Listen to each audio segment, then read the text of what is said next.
एक सपना जो अभी भी अधूरा है। पाकिस्तान में घुस के दुश्मन को मारना। जो सबसे टफ खाना खाना पड़ा हो आपको? सांप के पकौड़े।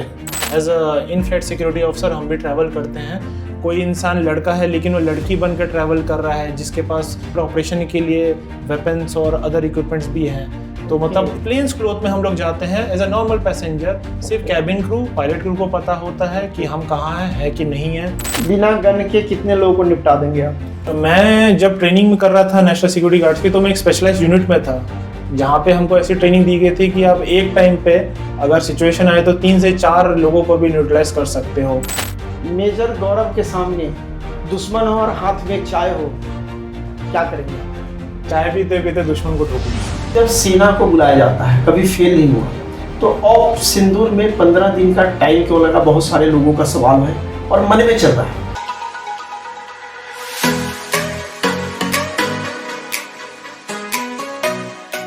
नमस्कार, जय हिंद, जय भारत। आपके अपने podcast show real talk with Rakesh Sharma में आपका स्वागत है। आज के हमारे एक खास मेहमान हैं मेजर गौरव, जिन्होंने अनगिनत ऑपरेशंस में भाग लिया और अर्ली एज में सर्जिकल स्ट्राइक के विशेष मेंबर रहे हैं, पार्ट रहे हैं, ऑपरेशन में भाग लिया। और इस पॉडकास्ट को को होस्ट करने के लिए विशेष रूप से हमारे साथ हैं विंग कमांडर विनीत मिश्रा जी। आपका स्वागत है। Thank you Rakesh ji. And with this team guest I think कि इनको इनके शरीर को देखते हुए हैंडल करने के लिए 2 लोगों की तो ज़रूरत पड़ेगी। आप एकदम सही है। और मेजर गौरव, आपको देख के हमें जो बोलते हैं ना कि फील आ रहा है कि जिम जाना चाहिए। बट राकेश जी, मैं थोड़ा रोकूंगा आपको। आज जिस हम रियल टॉक के लिए इनको बुलाए हैं, ना आज इनके पास हेलमेट है, ना इन्होंने बुलेट प्रूफ पहन रखा है। आज ये हमारे सवालों से घायल होंगे। Are you ready major Gaurav? Definitely sir. Thank you very much Rakesh ji, thank you very much Vineet sir, मेरे को यहाँ पे बुलाने के लिए, ताकि मैं आपके चैनल के थ्रू अपने लाइफ का एक्सपीरियंस शेयर कर सकूँ। मेरा जो अनुभव रहा इंडियन आर्मी में as part of NSG commando share कर सकूँ, ताकि मेरी जर्नी से अगर किसी को मोटिवेट कर सकूँ तो भी मेरे लिए बहुत मायने रखता है। Thank you very much. Major Gaurav, जैसा कि चैनल के रिसर्च टीम ने रिसर्च करा है आपके ऊपर, you are 2015 engineering graduate. If I am not wrong, 2015 में आईटी बूम चरम पे था। Why army? What made you think कि आर्मी ही जाना है, वेयर एज आपके पास ऑप्शन था to join any IT sector और इंजीनियरिंग में आगे भी जा सकते थे? Very interesting question Vineet sir. Actually मैं बताना चाहता हूँ कि मैं एक आर्मी फैमिली से बिलोंग करता हूँ। मतलब मेरे मदर के साइड से या मेरे फादर के साइड से most of them are in defence services. जैसे कि बोलूँ कि मेरे मदर के साइड से 2 उनके भाई हैं, वो भी सूबेदार मेजर रैंक पे थे, वो रिटायर हुए। एक सिविल डिफेंस क्लर्क पे थे। जो मेरे नाना जी थे, he was part of army medical corps as a nursing assistant. मेरा फादर खुद एक रिटायर सार्जेंट है फ्रॉम इंडियन एयरफोर्स, आपकी तरह ही। तो और मेरा जो भाई है, खुद का भाई, छोटा भाई, he is in central industrial security force as a sub inspector. तो आप देख सकते हैं कि most of my family is in defence background. तो वो शुरू से ही ये मतलब मोटिवेशन और ये था कि ज्वाइन करना है। ऑफिसर कैडर के लिए हाँ कोई था नहीं, तो कैसे करते हैं, क्या करते हैं, क्या प्रोसेस होता है, ये पता नहीं था। और एक तो ये मैंने खुद से जान पहचान की। और हाँ, बोल सकते हैं बहुत हद तक 2003 में मूवी रिलीज हुई थी, लक्ष्य मूवी, उससे भी बहुत मोटिवेट हुआ था to join the Indian arm forces. Particularly army में इनिशियली प्लान नहीं था, क्योंकि as father was from air force, तो एयरफोर्स ज्वाइन करना था। बट मेरे को पायलट एंट्री में जाना था, उसका मौका लगा नहीं, तो लास्ट में आई ऑप्टेड फॉर आर्मी। पीएबीटी दिया था आपने? जी हाँ, मैंने पीएबीटी दिया है और पीएबीटी पास भी किया है। But because of some age relaxation, age issues, तो मैं ज्वाइन नहीं कर पाया। So that's why I opted for army. The defence was in your blood, जैसा कि आपने बताया, एंड इसने it paid the result also very early in your career. 2016 में surgical strike happened and you happen to be the part of that. Please उसके बारे में थोड़ा प्रकाश डालें। इनिशियल मेरी ग्रेजुएशन जो मैंने किया था, मैं आर्मी ज्वाइन करना चाहता था, बट नॉट फ्रॉम एनडीए और जो अदर एंट्रीज होते हैं आफ्टर 12, क्योंकि मैं अपनी ग्रेजुएशन ख़त्म करना चाहता था। तो वो ग्रेजुएशन जब मैंने इंजीनियरिंग पास की, उसके बाद 2013 में then I filled up the form. And मेरा जो भर्ती थी वो short service commission technical entry थी फ्रॉम। तो और उसके बाद मैंने 1 साल की ट्रेनिंग की from officer training academy Chennai. वहाँ से ट्रेनिंग करने के बाद मेरी फर्स्ट पोस्टिंग जम्मू में थी फ्रॉम 2015 में, जब मैं ट्रेनिंग पास करके निकला 2015 टू 18 जम्मू में राजौरी सेक्टर के आसपास थी मेरी पोस्टिंग। तो वहाँ पे जैसा आप जानते हैं कि उरी अटैक होने के बाद जो हमारे देश का सबसे बड़ा स्ट्रैटेजी डिसीजन था for surgical strikes and all, मैं अपने आप को बहुत ही भाग्यशाली मानता हूँ कि शुरुआती सर्विस करियर में मेरे को मौका मिला फ्रंट लाइन पे इस तरह का एनिमी के साथ फायर फाइट देखने का। तो राजौरी सेक्टर में मैं पोस्टिंग था और वहाँ पे ये जैसे सर्जिकल स्ट्राइक शुरू हुआ तो काफ़ी इंटेंस था। दिन कब होता था, रात कब जागना पड़ता था, कुछ पता नहीं चलता था। तो जैसे आप मूवीज़ में देखते हैं तो वैसा ही कुछ माहौल था वहाँ। सो आपको डर नहीं लगा? डर इनिशियली जो होता है वो एक टाइम फैक्टर है, थोड़े टाइम के लिए होता है। इनिशियली आप नए जगह पे आते हो, एक्सपीरियंस होता है, तो इनिशियली सेटल होने में थोड़ा 3-4 महीने का टाइम लगा था। बट जो हमारी ट्रेनिंग होती है, इतनी इंटेंस ट्रेनिंग होती है सर्विसेज में, क्योंकि आप मेंटली इतने हार्ड हो जाते हो, इतने सख्त हो जाते हो कि आपके लिए ये सब छोटी मोटी चीज़ें फैक्टर्स मैटर नहीं करती। एक है खुद का डर, खुद के जान का डर। दूसरा है आप जिस प्लाटून को लीड कर रहे हैं as a young captain in 2016, yes sir. आपने कैसे उनको मोटिवेट किया to come forward as a commander? Initial जब मैं राजौरी सेक्टर पोस्टिंग था 2015 टू 18 में, तो अराउंड दैट टाइम लोगों को जो एक स्मॉल टीम का कंसेप्ट रहता है, बेसिकली आइसोलेटेड जगह पे उस एरिया के सेफ्टी और सिक्योरिटी के लिए, क्योंकि लाइन ऑफ कंट्रोल रहता है। आप जैसे जानते हैं, इंटरेस्टिंग फैक्ट क्या है कि लाइन ऑफ कंट्रोल क्या है? हाँ, इंटरेस्टिंग फैक्ट बताता हूँ। लाइन ऑफ कंट्रोल एक्चुअली ऐसी चीज़ है जो मतलब बहुत लोगों को पता नहीं होगी। बहुत तरह की बाउंड्रीज होती है हमारी और अदर नेबरिंग कंट्रीज़ के बीच में। लाइन ऑफ कंट्रोल ये चीज़ है जहाँ पे आपकी कोई स्पेसिफाइड बाउंड्रीज नहीं है बिटवीन टू स्टेट्स और between two countries. For example international border नहीं है। हाँ, इंटरनेशनल बॉर्डर नहीं है, कोई फेंसिंग नहीं है, कोई पेरीमीटर नहीं है। वहाँ पे हमेशा फायर और ऑब्जर्वेशन से ही उसको मैन किया जाता है कि एक यूनियनमस डिसीजन है कि ये मेरा है, ये आपका है, और उस दौरान नो मैंस लैंड है, उसमें किसी तरह का मूवमेंट होगा तो कोई भी ऑपोजिंग पार्टी उस पर अपना फायर कर सकती है या न्यूट्रलाइज कर सकती है। If I put it correctly, it is a imaginary line mutually agreed upon by two parties. Yes, definitely. हाँ सर। तो बेसिकली हमारा जो रोल था, हमारी पूरी जो यूनिट्स जो रहती है, around an area of 15 to 20 kilometres का पेरीमीटर दिया जाता है लाइन ऑफ कंट्रोल पे। उसका basically first line of defence है हम लोग। सेफ्टी सिक्योरिटी जो होता है उस एरिया का हमारे ऊपर होता है। तो ताकि उस जगह पे किसी तरह का कोई मूवमेंट ना हो, किसी इंसान का, किसी जानवर का या किसी भी तरह का मिलिट्री नॉन मिलिट्री मूवमेंट ना हो, और हम अपने एरिया को प्रोटेक्ट करें, जो हमारा basic duty, charter of duty army में। फर्स्ट लाइन ऑफ डिफेंस में सबसे आगे आप होते हैं? जी हाँ, सबसे पहले फर्स्ट लाइन ऑफ डिफेंस में आर्मी होती है वहाँ पे। उसके बाद नेक्स्ट जो सेकंड टियर ऑफ डिफेंस है उसमें राष्ट्रीय राइफल्स जो होती है हमारी। उसके बाद पीछे आगे जो बाकी सब सेंट्रल आर्म पुलिस फोर्सेस उनका एरिया होता है बेसिकली। जो भी बीएसएफ भी बॉर्डर पे रहती है, but generally first year defence में आर्मी रहती है, फिर पैरामिलिट्री फोर्सेस जैसे मिनिस्ट्री ऑफ होम अफेयर्स के अंडर जो फोर्सेस आ जाती है वो सब रहती है। प्राइमरी रिस्पॉन्सिबिलिटी हमारी रहती है आर्मी की नॉर्दर्न सेक्टर्स में और अपने नॉर्थ ईस्टर्न सेक्टर में। आईडी मतलब होता है सर इम्प्रोवाइज्ड एक्सप्लोसिव डिवाइस है, बेसिकली इस तरह के एक्सप्लोसिव जिसको मतलब हम नॉर्मल हम यूज़ नहीं करते, बट बेसिकली वो क्या है कि किसी भी इंसान को जान से खतरा हो उस तरह का डिवाइस होता है। बेसिकली अलग अलग तरह से ट्रिगर हो सकता है, उसका अलग अलग मैकेनिज्म हो से रिमोट कंट्रोल है, प्रेशर कंट्रोल होता है, अलग अलग तरह से होता है। जमीन के नीचे भी डालते हैं, जमीन के नीचे, जमीन के ऊपर, पेड़ के ऊपर कैसे भी यूज़ कर सकते हैं। Land mines comes in the form of IEDs also.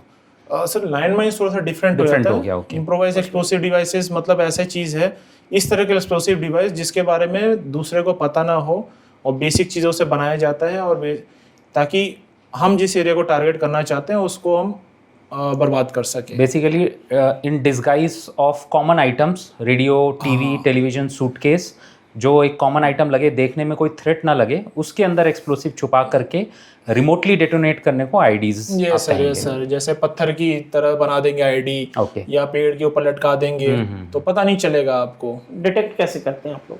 हाँ, ये डिटेक्शन का भी थोड़ा ड्रिल वगैरह होता है। तो बेसिकली सैनिटाइजेशन होता है, जिस रूट पे आप जा रहे होते हो, ऐसा कर रहे होते हो, तो कुछ प्रोसीजर्स होते हैं, अभी मैं बताऊंगा तो थोड़ा क्लियरली समझ नहीं आएगा, बट बेसिकली ऐसा है कि सैनिटाइजेशन किया जाता है मेटल डिटेक्टर से, आईडी डिटेक्टर से, उसके स्निफर डॉग्स होते हैं, तो उसके थ्रू उसके बाद फिर ये टीम किया अलग जाता है। होती है या आपका पार्ट होता है? टीम अलग होती है, टीम अलग होती वो है। क्लियर करके रूट आपको देगी, फिर आप आगे जाएंगे। जी हाँ। और इसी तरह से मैं जो प्रीवियस के क्वेश्चन पूछा गया था विनीत सर ने कि वहाँ पे improvised explosive device, land mines जो कि रिकॉर्डेड नहीं है, ऐसी माइन जिसका पता नहीं है कि यहाँ पे है कि नहीं है, 47-48 की लड़ाई में वो डाली गई है या फिर 65 की लड़ाई में लगाई गई है। क्या वो आज भी एक्टिव है? आज भी है, वो विंटेज माइंस की तरह आ जाती है सर, तो उसको रिकवर नहीं कर पाया गया है क्योंकि ऐसी जगह पे सालों साल से पानी बारिश से वो कहीं ना कहीं चली गई, तो रिकॉर्ड कुछ है नहीं, तो इसलिए वहाँ पे जान का खतरा तो था। तो एक्सप्लोजन हो सकता है। जी हाँ, अगर उसके ऊपर पैर रख दिया तो एक्सप्लोजन हो सकता है। तो ऐसा था, एनिमी का फायर भी था वहाँ पे और इस तरह के खतरे भी थे। बाकी आइसोलेटेड जगह में आप रहते हो जहाँ पे कोई नेटवर्क नहीं है और दूसरी बाहर की दुनिया से विदिन 5 किलोमीटर वहाँ पे कोई सिविलाइजेशन नहीं है, तो आप एक ऐसी जगह पे हो जहाँ पे आपका कुछ हो गया तो आपको कुछ पता भी नहीं है। इमीडिएट मेडिकल हेल्प आने में भी it will take around 45 minute 1 hour, अगर हेलीकॉप्टर इवैक्यूएशन भी होता है तो। मेजर गौरव, आप रजौरी सेक्टर में थे जो पाकिस्तान के बहुत नियर बाई है, तो वहाँ से अगर गोली चलती थी आप क्या करते थे? हाँ, बहुत ही बढ़िया क्वेश्चन है। एक्चुअली जैसे ही हमारे ऊपर किसी तरह का एनिमी फायर आता था तो सबसे पहले अपने आप को सेफ और सिक्योर करना और फायर का जवाब फायर से देना। अगर एक गोली चली क्या करते थे आप?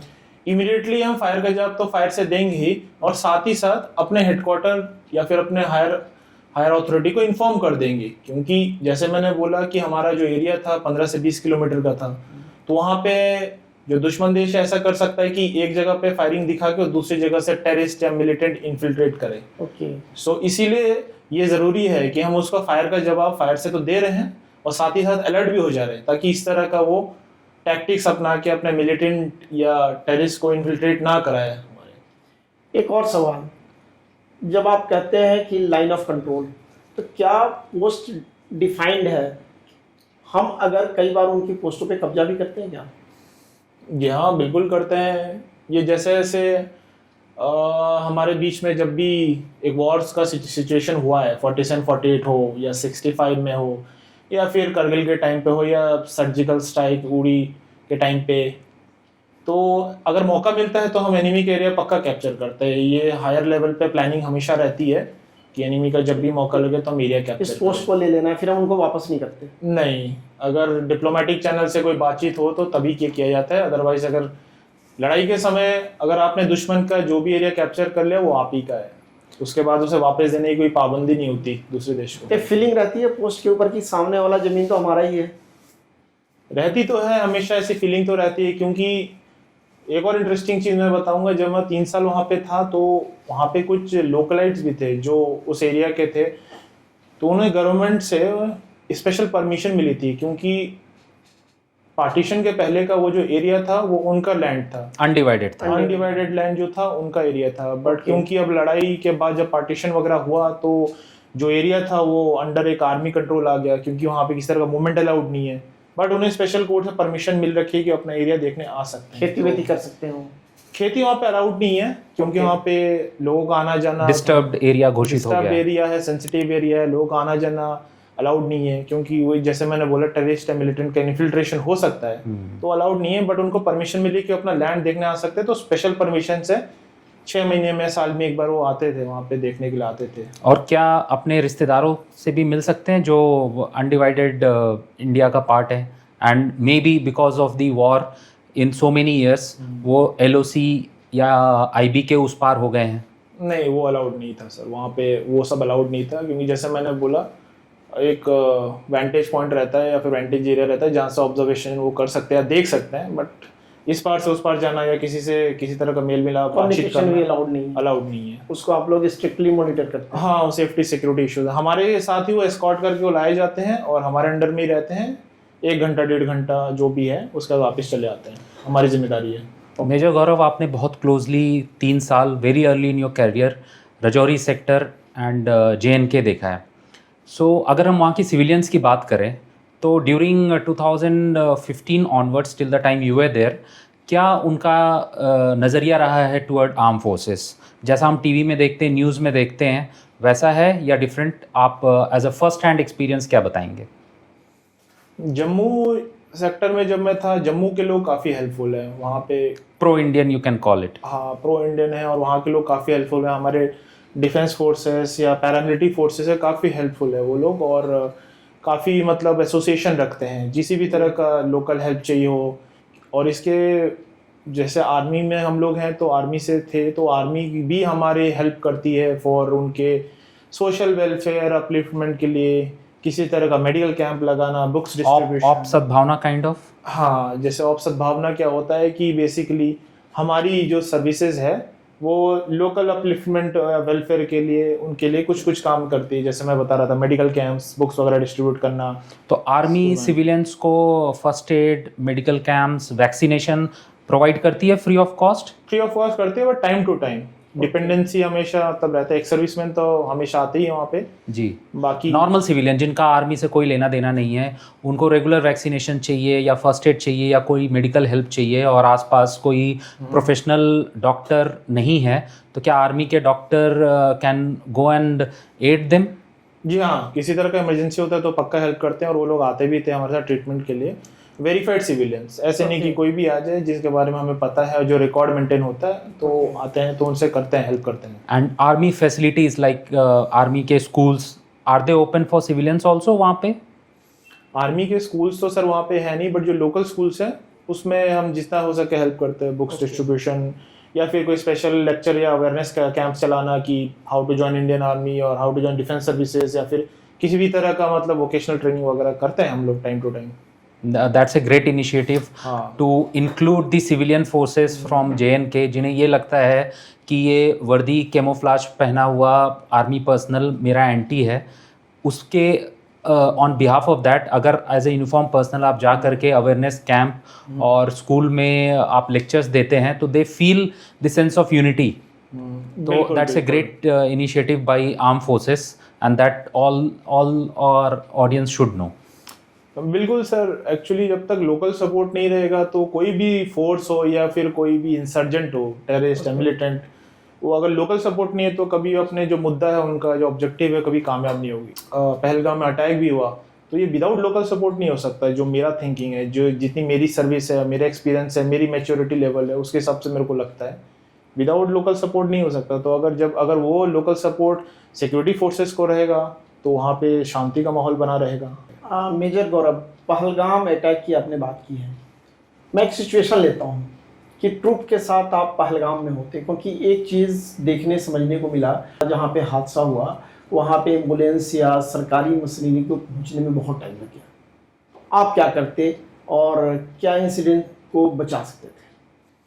हमारी आर्मी वर्ल्ड की बेस्ट आर्मी है। जो हमारे आर्मी ने डिसीजन वहाँ पे लिया, इमीडिएट जो रिएक्शन टाइम था, इमीडिएटली जो वहाँ पे सिविलियंस से उनको इवैक्यूएट किया सेफ्टी की तरफ, और वहाँ पे जो रैपिड रिएक्शन दिया उन्होंने, तो this was the best that army could do. इससे बेटर आई डोंट थिंक कि मैं भी कुछ कर पाता, क्योंकि जो टेरेन को देखते हैं वहाँ पे, पहाड़ का एरिया जो चारों तरफ से जंगलों से घिरा है, जहाँ पहुँचना मुश्किल है, तो it was very difficult. Still our man army did an excellent job there. Major Gaurav, एक बड़ा सवाल है कि कहीं भी अगर हम देखते हैं ना, डिस्ट्रिक्ट में कोई प्रॉब्लम आए, पुलिस बुला लो, पुलिस से कंट्रोल नहीं आ रहा है, पारामिलिट्री बुला लो, लेकिन जब सेना को बुलाया जाता है, कभी फेल नहीं हुआ।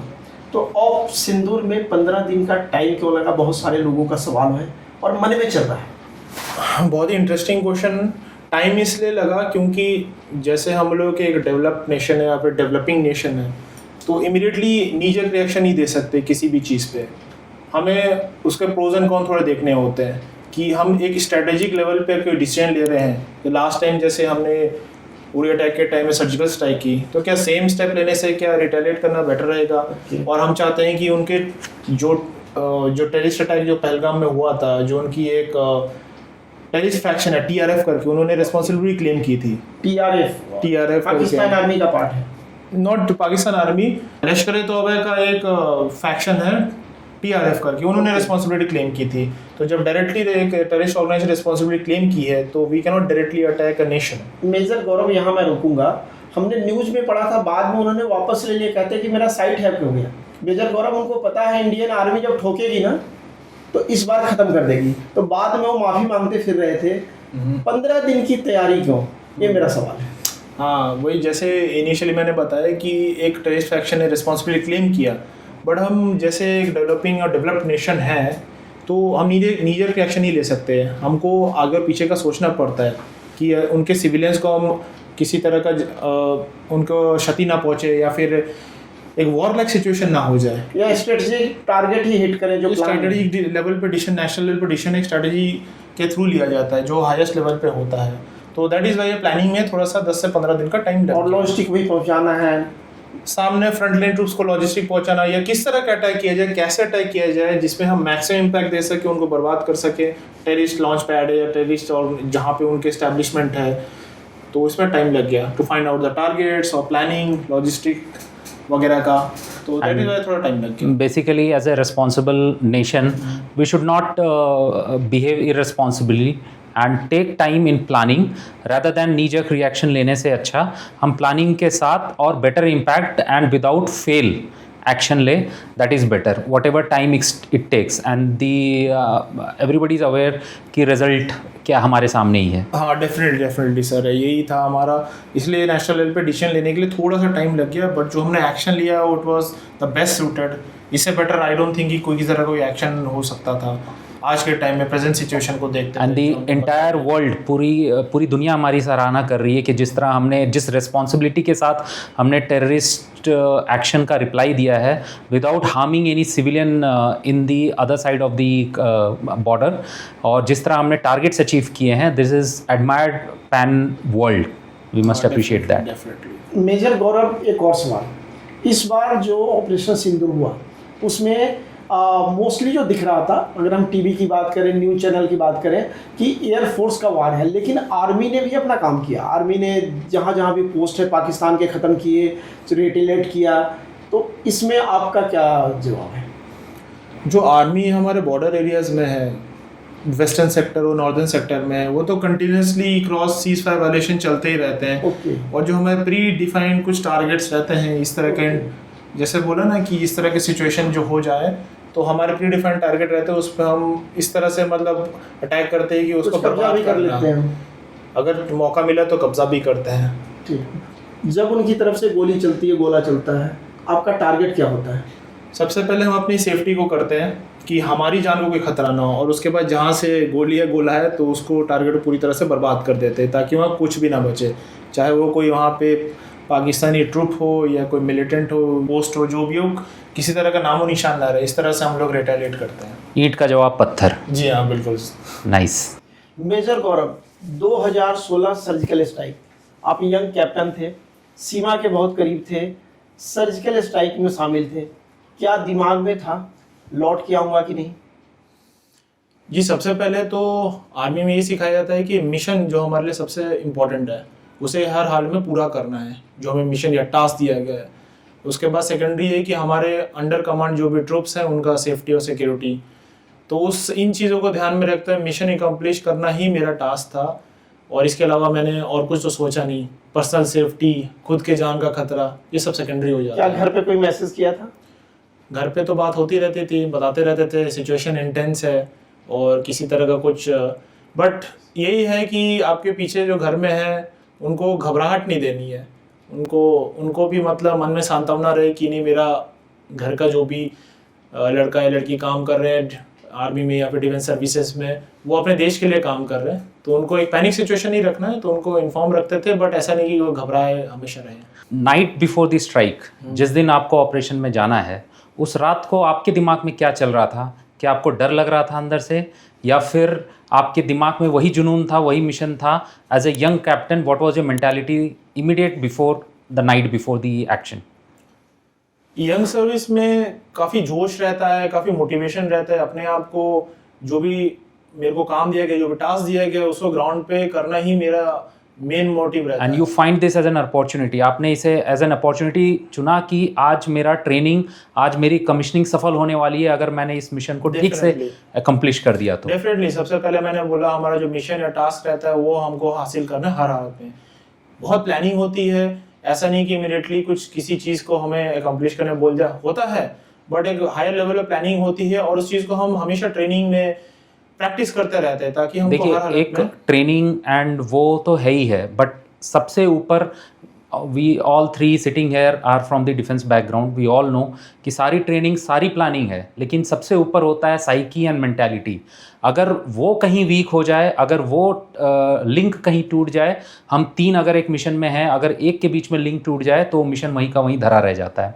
तो as a young captain all three of us we can relate कि हम ना कि हमारा ही मोराल हाई रखना है, बट जो हमारे साथ जो सोल्जर्स हैं, जो हमें देख रहे हैं, जो हमारा फेस देख करके अपनी बोल्डनेस प्रोजेक्ट कर रहे हैं एनिमी के अगेंस्ट में, उनका मोराल ना डाउन होना पाए। तो अगर मुझे डर भी लग रहा है या एक कमांडर को डर भी लग रहा है, तो he has to hide it, he has to put a very very brave face in front of his troops, so that सबका मोराल एक हाई रहे और सब मिलके एक कड़ी की तरह काम करें, एक टीम की तरह काम करें और मिशन को अचीव करें। तो that is the top thing, if you all agree कि ये सबसे ऊपर है। All training, all drills, all mockups, all simulation fail at a point if the psyche and the moral is anywhere down और लो।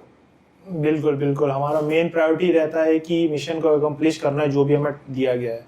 और हमारी ट्रेनिंग इस level की होती है कि हम अपने डर को भूल जाते हैं, पर्सनल सेफ्टी को भूल जाते हैं, क्योंकि हमारे साथ जो टीम है उनको मोटिवेट करना है, उनको भी बताना है इस तरह से जोर से, मतलब हमेशा उनका दमखम रखना है कि हमें ये टास्क दिया गया और हर हाथ में अकम्प्लिश करना है, पर्सनल सेफ्टी को देखते हुए ट्रुप्स की। मेजर गौरव, एक और सवाल, जब आप एक मिशन पे होते हैं तो आपका plan A, plan B, plan C जरूर होगा, क्योंकि मेरा प्लान ए फेल हुआ, बी पे जाएंगे, बी हुआ, सी पे जाएंगे। क्योंकि एयरफोर्स में हमारा भी अनुभव है, हम लोग कभी भी 3 से 4 बैकअप रखते ही हैं कि 100% एकम्प्लिश करके कंप्लीशन करना है टास्क को। तो मिशन पे आपका क्या होता है कोऑर्डिनेशन, अगर कोई प्लान ए फेल हो गया? जी, हमेशा प्लानिंग तो होती है और कंटिन्यूसी हमेशा रहती है। अगर फर्स्ट ऑप्शन फेल हो गया तो सेकंड ऑप्शन क्या होगा, इस तरह से अगर कोई टीम जो हमने डेडिकेट की है इस किसी टास्क के मिशन को खत्म करने के लिए, तो उसकी स्टैंड बाय टीम भी रहेगी। तो हमेशा ये प्लानिंग तो होती है हर लेवल पे, बैकअप हमेशा रहता है, रिजर्व्स हमेशा रहते हैं। बट मैंने जैसे बोला कि जो मिशन दिया गया उसको अकम्प्लिश करना ही मेन प्रायोरिटी है, उसके अलावा किसी भी तरह हर हाल में। Major Gaurav, as a young commander कोई ऐसा टास्क मिला हो जिसको करके आपको बहुत मजा आया? हाँ, डेफिनेटली। मेरा जो रजौरी का टाइम था 2015 से 18 के बीच, उसके बाद मेरी पोस्टिंग आई थी पंजाब के फजिल्का में। अगर आपके दर्शकों को नहीं पता हो, फजिल्का जो हमारे आज के टाइम में प्रेजेंट टेस्ट टीम के कैप्टन है शुभमन गिल, उनका घर वहाँ पे है। उनका घर वहाँ है। हाँ, और जो फजिल्का डिस्ट्रिक्ट है वो पंजाब में सबसे ज़्यादा डॉक्टर उसी एरिया से निकलते हैं। I don't know the reason, but basically वहाँ पे और मेडिकल फैसिलिटी काफ़ी कॉस्ट इफेक्टिव है। तो वहाँ पे हमारी जो पोस्टिंग थी, तो वेस्टर्न सेक्टर में बालाकोट एयर स्ट्राइक होने के बाद और पुलवामा अटैक के बाद, बालाकोट एयर स्ट्राइक होने के बाद हमारी काफ़ी फोर्सेस इंटरनेशनल बाउंड्री पे डिप्लॉय हो गई थी फॉर अगान ऑपरेशन ज़ाफ़रान के अंडर में। तो ऐसा था वहाँ पे, तो मेरे को टास्क दिया गया कि मेरे को पूरे अपने अंदर में अराउंड 250 से लेके 300 ट्रूप्स को लेके वहाँ पे पूरे एरिया में डिप्लॉय होना था, जहाँ पे अंडरग्राउंड बंकर्स है और पूरे साजो सामान के साथ। रीज़न क्या था डिप्लॉयमेंट का? यही, जब वहाँ पे क्यों था डिप्लॉयमेंट का रीज़न, क्योंकि प्रीवियसली वहाँ पे 1965-71 वॉर में वो एरिया इतना सेंसिटिव है कि हर बार पाकिस्तान ने उस एरिया को कैप्चर किया है। फजिल्का नाम का एक छोटा शहर है वहाँ पे, बेसिकली फजिल्का डिस्ट्रिक्ट है, उसके अंदर ये फजिल्का नाम का छोटा शहर है, तो उसे हमेशा कैप्चर कर लेती है। कैसे कैप्चर करती है, ऐसा नहीं कि उन्होंने अटैक किया और कैप्चर कर लिया, बट इतना डिस्गाइज बना के, जैसे अगर गोलाबारी चल रही है तो उसमें सिविलियन बन के वो लोग आए हथियार छुपा के और हमको पता नहीं चला, तो इस तरह से उन्होंने हमको कुछ पार्ट ले लिया हो, कुछ पार्ट ले लिया, अराउंड ज़्यादा कुछ नहीं, बट मे बी 5 से 10 किलोमीटर ऐसा एरिया। बट तुरंत हमने रिटेलिएटरी एक्शन देके उस जगह को कैप्चर भी किया है। In both the Wars? Both Wars, 65 में भी 71 में भी। तो इसीलिए वो जगह इतना सेंसिटिव है, इसलिए हमेशा ऑपरेशन ज़ाफ़रान जब हो रहा था उस टाइम में, आफ्टर पुलवामा अटैक और बालाकोट एयर स्ट्राइक के बाद में हम वहाँ पे डिप्लॉय हो गए थे और पूरे साजो सामान के साथ। मतलब ऐसा था कि इस बार मौका मिला तो पूरी तरह से बर्बाद कर देंगे। साजो सामान में क्या आता है? हमारे पास छोटे वेपन से लेके बड़े वेपन, जिसमें हाई कैलिबर वेपन्स होते हैं और मिसाइल्स होती है, रॉकेट होती है, बॉम्ब होते हैं, स्पेसिफिक डिटेल्स तो अगर समझ में नहीं आएगा, बट इस तरह का साजो सामान था जिसमें अगर वहाँ पे एक गोला अगर गिरता है तो 200 से 250 या 300 मीटर के अंदर कुछ नहीं बचेगा। मेजर गौरव, इतना गोला बारूद क्या वापस लेके आ गए या ठोका भी आपने? वेल फिलहाल वहाँ पे सिचुएशन तो ऐसा था नहीं कि हमें यूज़ करना पड़े हमारे पास जो भी साजो सामान था, बट फिर धीरे धीरे सिचुएशन डिफ्यूज हो गई डिप्लोमेटिक चैनल से और हम इस बार वापस वो आ डर गए। गया कि भाई हाँ यंग फौज है, छोड़ने वाली नहीं है, हाँ, बोल सकता है कि कि अंदर हमें घुसे तो मारेंगे। हमें अपना इतना दबदबा बनाया कि वो प्रेशर में आ गया और उन्होंने बैकआउट कर लिया, जो हर बार करता है पाकिस्तान। बट इस बार मेरे को जो मिशन मिला था कि मेरे अंदर 250 से 300 ट्रूप्स हैं और इतना गोला बारूद लेके हम लोग वहाँ पे डिप्लॉयड थे, वो मेरे लिए बहुत ही चैलेंजिंग था। नॉट फॉर मैं अकेला था, मेरे आगे सीनियर ऑफिसर भी थे और सीनियर कमांडर्स भी थे। उन्होंने क्या हमारे पूरे जो प्रिपरेशन है उसको देखा और काफ़ी मैं सेटिस्फाइड था अपनी तरफ से जो मेरा टास्क दिया गया और मैं लीड कर पाया उस मिशन को। तो Pakistan could not repeat. Definitely Pakistan could not repeat what it earlier. वो हिम्मत ही नहीं कर पाया। बिल्कुल 65 और 70 जैसे मैंने पहले भी बताया, वो धोखे से अंदर आए और एरिया कैप्चर किया और इस बार हम पूरी तरह तैयार थे तो किसी तरह का वो इम्पैक्ट ही नहीं कर आपने पाए। बदला नहीं लिया कि तुम्हारा भी करेंगे, इस बार बैठे हैं? हम तो पूरी तरह तैयार थे बट ऊपर से ऑर्डर्स नहीं आए। तो बेसिकली आपने हिस्ट्री रिपीट नहीं होने दी हाँ definitely and Pakistan had to back off rather than doing any misadventure. हाँ definitely That's a great accomplishment you must have achieved so early in your career. हम उस सेक्टर में तो बदला नहीं ले पाए, लेकिन जहाँ से मैं आया था जम्मू सेक्टर में, वहाँ पे हमने उसी तरह का बदला लिया, उनके ऊपर उनको पूरी अच्छी तरह ठोक से पिटाई हमला किया। की। बिल्कुल बिल्कुल अच्छी तरह से। Major Gaurav, as we can see, you opted for NSG, while you can continue with your normal duties in the army. So my question is, why NSG? Interesting question again sir. जैसे मैंने पहले बताया कि मैं एक time पे लक्ष्य movie देख के भी मोटिवेट हुआ था, तो इसी तरह जब 2008 में 26/11 का अटैक हुआ था और जब हर न्यूज़ चैनल में जो हेलीकॉप्टर से स्लिदरिंग करते हुए ताज होटल के ऊपर एनएसजी कमांडो लैंड कर रहे हैं और जो मेजर संदीप उन्नीकृष्णन, अशोक चक्र पोस्टमसली, उनके बारे में पढ़ा, उनके बारे में जाना, तो काफ़ी मोटिवेट हुआ। तो मेरा ऐसा था कि अगर मेरे को मौका मिले तो नेशनल सिक्योरिटी गार्ड्स का पार्ट हमेशा बनना चाहूँगा। थोड़ा सा एनएसजी नेशनल सिक्योरिटी के गार्ड्स के बारे में थोड़ा ब्रीफ हिस्ट्री देना चाहता हूँ। ये नेशनल सिक्योरिटी गार्ड्स का एस्टेब्लिशमेंट मिनिस्ट्री होम अफेयर्स के अंदर 1984 में हुआ, जब सरकार को ऐसा महसूस हुआ कि इंटरनल डिस्टर्बेंस और अर्बन वॉरफेयर के लिए, अर्बन वॉरफेयर मतलब कि जो रेसिडेंशियल एरियाज में अगर किसी तरह का मिलिटेंट अटैक, टेररिस्ट अटैक या फिर इसी तरह का कोई सिचुएशन होता है, उसको कॉन्ट्रैक्ट करने के लिए पुलिस के अलावा हमें एक ऐसी स्पेशलाइज फोर्स चाहिए जो इस तरह के सिचुएशन को न्यूट्रलाइज कर सके नेशनल लेवल पे पैन इंडिया और अक्रॉस पैन इंडिया, मतलब आउटसाइड पैन इंडिया भी अगर ऑपरेट करना पड़े तो कर सके। So that is why national security guards को बनाया गया उस टाइम में।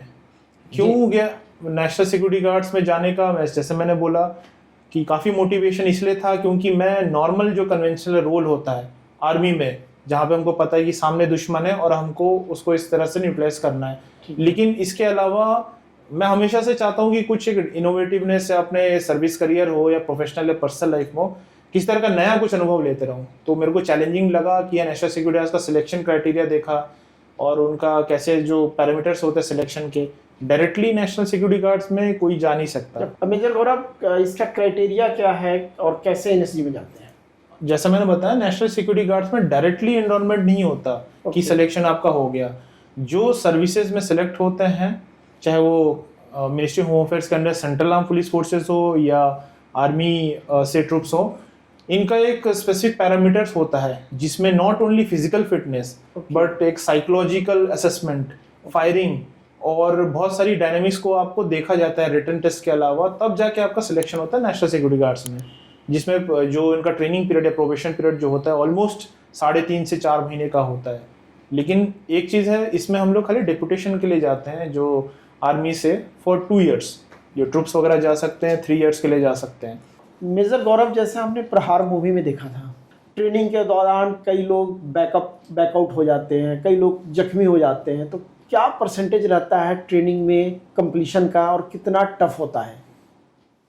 नेशनल सिक्योरिटी गार्ड्स की जो ट्रेनिंग होती है, जो सबसे पहले आपको ट्रेनिंग पीरियड प्रोबेशन क्लियर करना होता है, जैसा मैंने पहले बताया, इसमें हर कोई जा नहीं सकता।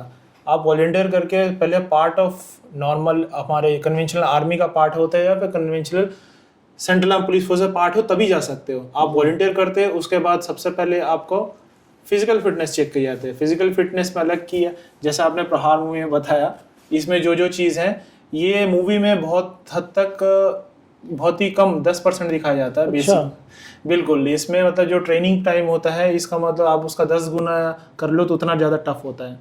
जैसे एक नॉर्मल डे का रूटीन बता दूं, जैसे मैं जब ट्रेनिंग करता था सुबह उठ के मतलब ऑलमोस्ट मतलब 4 o'clock उठ के आपको सबसे पहले ट्रेनिंग शुरू हो जाती है। कैसे ट्रेनिंग होती है? फिजिकल फिटनेस में सबसे पहले लॉन्ग रनिंग हो जाती है। कितने किलोमीटर?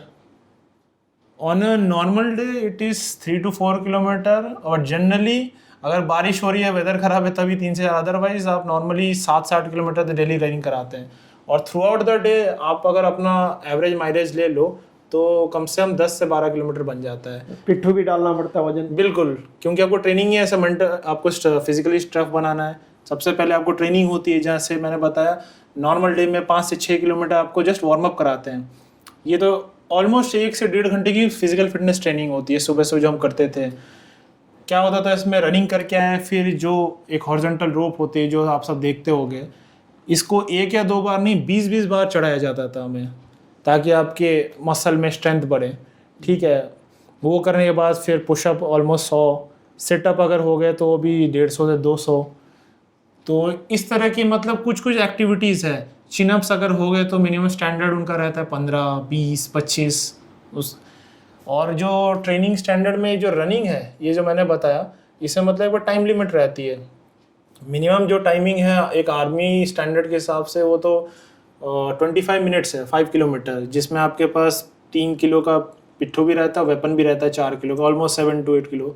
लेकिन इसमें मतलब आपको टाइम तो 25 मिनट में आप फेल हो, आपको मतलब 25 मिनट से पहले आना है, मतलब 22 मिनट 23 मिनट ऐसे स्टैंडर्ड टाइम रहता है 5 किलोमीटर दौड़ना। वजन कितना लेके चलना होता है? ऑलमोस्ट 5 किलो का छोटा रनिंग होती है 5 किलोमीटर, उसमें 5 किलो से वेपन पिट्ठू रहता है और वेपन रहता है। लेकिन जो लॉन्ग रूट मार्चेस होता है उसमें ऑलमोस्ट 22 से 24 केजी पिट्ठू रहता है आपके पास, उसमें भी टाइम रहता है 10 किलोमीटर, 15-20 किलोमीटर, 30 किलोमीटर का। 30 किलोमीटर दौड़ते हैं? यस, ये मतलब महीने में एक बार ट्रेनिंग हो जाती है जैसे लॉन्ग रनिंग की।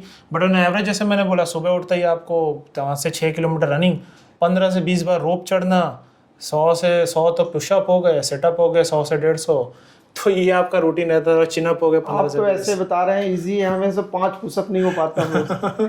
ये इंटरेस्टिंग इसलिए क्योंकि टाइम की बात है, इट इज़ ऑल मेंटल। मतलब ऐसा आपको लगता है कि टफ है, लेकिन जब आदमी उस ग्रेड में आता है, आपके साथ और भी कमांडोज ट्रेनिंग कर रहे होते हैं। जैसे आपने पूछा एट्रिशन रेट क्या है, तो एट्रिशन रेट होगा ही। अब इतनी टफ ट्रेनिंग है, ये तो मैंने सिर्फ फिजिकल फिटनेस का तो सुबह का बताया, उसके बाद क्या करते ये तो सुबह का बताया, सिर्फ 1.5 घंटे का शेड्यूल। इसके बाद तो आप जैसे फ्रेश होते हो, खाना खाते हो, ब्रेकफास्ट करके आप दौड़ के आते हो फायरिंग रेंज में, वहाँ पे आपकी फायरिंग शुरू हो जाती है। वहीं पे आपकी आउटडोर क्लासेस भी होती हैं। उसके बाद फिर वहाँ पे पूरा 12-1 बजे तक बैठे, तो आपके पास जो पिट्ठू है वही लेके आप चल रहे हो पूरा दिन में। मतलब ऐसा नहीं है कि आपको टाइम मिला तो आपने उसको रख दिया, उसमें जो भी सामान आपको रूम से लेके जाना है जहाँ पे भी रहते हो उसी में रहेगा आपके कंधे के पर? जी हाँ बिल्कुल, नहीं तो वापस आप रूम में आ ही नहीं सकते, एकदम रात में आओगे। ये तो सिर्फ आधे दिन का शेड्यूल था। उसके बाद आप आते हो, दोपहर का खाना अगर खाया, फिर कोई रेस्ट नहीं है। इसमें आपका वेपन जो आपने फायर किया सुबह से, उसको साफ़ सफाई करनी होती है, वो करोगे, खुद ही करना होता है इसमें। मतलब जब ट्रेनिंग कर रहे हो तो आपको खुद ही करना होता है।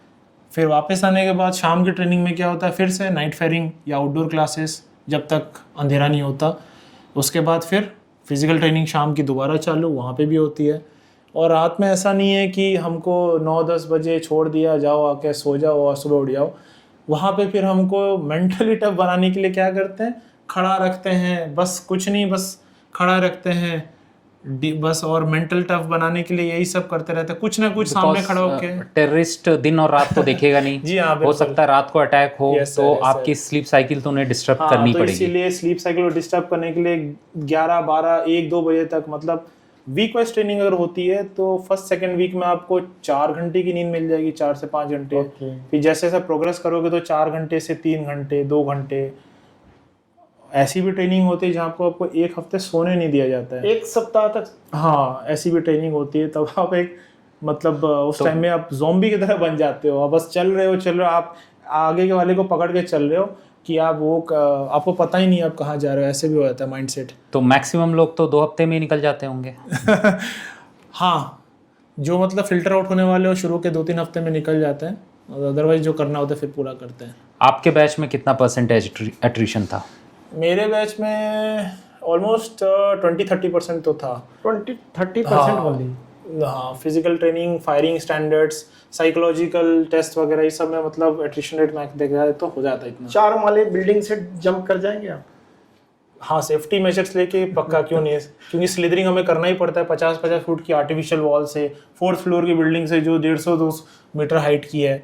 और मतलब मैंने ट्रेनिंग किया भी ऐसे, क्योंकि मैंने बताया नॉट ओनली हम लोग नीचे के रास्ते से बिल्डिंग में ऊपर जाएंगे, ऊपर के छत से भी हम लोग हो सकता है विंडो एंट्री करें या बैल्कनी एंट्री करें। यस, पूरा full battle load, bullet proof jacket, helmet, weapons वगैरह सब कुछ लेके। आर्मी के कमांडो हैं, उनको पता है कि ये हमारे सामने दुश्मन है, प्री डिफाइंड है। उनके पास अर्बन वॉरफेयर में खूब बहुत ही भारी रेजिडेंशियल इलाका है, उसमें इस तरह का ऑपरेशन कम आते हैं। तो नेशनल सिक्योरिटी गार्ड्स के जो ट्रेनिंग होती है कमांडो की, वो ऐसे होती है कि अर्बन वॉरफेयर में जो सिविलियंस हैं, भीड़ भाड़ वाले इलाके में, मॉल्स में, मंदिरों में, जहाँ पे सिविलियंस का इन्फ्लक्स ज़्यादा है, उसके बीच में अगर कोई एंटी नेशनल एलिमेंट है तो उसको कैसे न्यूट्रलाइज करें, उस पर आपको ट्रेनिंग दी जाती है। डेफिनेटली, ताकि सिविलियंस को, जान को प्रोटेक्ट करते हुए जो भी वहाँ पे थ्रेट है किसी तरह का, उसको हम न्यूट्रलाइज कर सके, इसकी ट्रेनिंग अलग होती है। और इसके अलावा एक साइकोलॉजिकल वैल्यूएशन भी होता है कि आप कमांडो बनने लायक हो कि नहीं हो। अगर इस तरह का सिचुएशन अगर आए कि आपकी सेफ्टी और किसी सिविलियन की सेफ्टी में हो, तो प्रायोरिटी आप किसको दोगे? किसको देंगे हम? ऑब्वियसली जो मेरा टास्क है तो किसी सिविलियन की प्रायोरिटी ज़्यादा होती है। Okay. उसके बाद जो फायरिंग की जो स्किल्स है आपकी बहुत ही ज़्यादा मतलब एक्यूरेट होनी चाहिए। और जैसे मैंने कहा कि NSG commando long range weapons पे डील नहीं करता है sniper rifles and net, but हमारे पास जो क्लोज क्वार्टर बैटल वेपन्स होते हैं उसमें हम ज़्यादा डील करते हैं। जैसे फॉर एग्जांपल मैं बता दूं, अगर 2008 में 26/11 का जो ताज होटल में एनएसजी कमांडोज ने जो वहाँ पे ऑपरेशंस किया, ऑपरेशन ब्लैक टोर्नेडो, अगर सबको पता होगा इसके बारे में, तो जहाँ पे ऑलमोस्ट 600 से 700 रूम्स थे, और हर एक रूम में जाके वहाँ पे उस रूम को खाली करना या फिर रूम को थ्रेट न्यूट्रलाइज करना, जहाँ पे सिविलियंस भी हो सकते हैं और टेररिस्ट कौन है पता नहीं है। इस तरह की ट्रेनिंग एक मेंटल स्टेमिना को भी चाहिए, और आपकी फायरिंग लेवल इतनी एक्यूरेट होनी चाहिए, अगर किसी टेररिस्ट ने सिविलियन को हॉस्टेज बना रखा है तो आप उसको हेडशॉट या सिर्फ एक गोली से उसको न्यूट्रलाइज कर सकें। कितने दूरी पे हेडशॉट कर सकते हैं? हमारी जो ट्रेनिंग होती थी लॉन्ग रेंज पे भी होती थी, 100 मीटर से लेके 30 मीटर, और जनरली क्लोज क्वार्टर बैटल के लिए हम ट्रेन होते हैं। और हमारी जो रिएक्शन टाइम होता है, मतलब विद इन 30 मीटर्स के अंदर हमको वेपन को यूज़ करना है, चाहे कोई भी वेपन हो पाए। और जो रिफ्लेक्सेस और रिएक्शन टाइम चाहिए वो बहुत ही ज़्यादा कम होना चाहिए। कितना टाइम?